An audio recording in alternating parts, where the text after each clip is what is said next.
Welcome to our channel. Today we how to register with Slack for connecting project management tools step by step clearly. To register with Slack, begin by opening your preferred web browser. Type slack.com into the address bar and press enter. On the Slack homepage, locate the Get Started button. Click on Get Started. You will be directed to a sign up page. Here, choose the option to create a new workspace. If you have a company email, use it to start the registration. Input your email address in the provided field. Then, click Continue.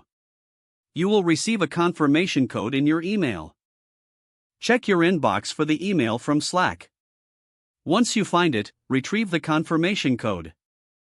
Return to the Slack registration page. Enter the confirmation code in the designated field. Now click Confirm. Next, you will need to provide your name.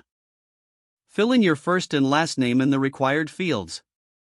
Then, create a password that meets the security requirements.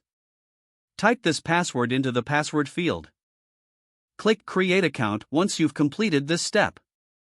On the following page, you can customize your workspace URL.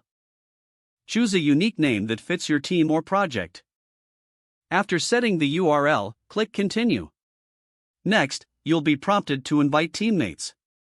You can add their email addresses in the given field. If you're not ready to invite anyone yet, you can skip this step. Click Skip for now. You will then be taken to your new Slack workspace. Take a moment to explore the interface. Familiarize yourself with the channels, messages, and tools available. Now that you're set up, you can integrate project management tools. To connect tools, navigate to the Apps section. Search for the project management tool you wish to add. Don't forget to like this video and subscribe to our channel for more step-by-step tech guides.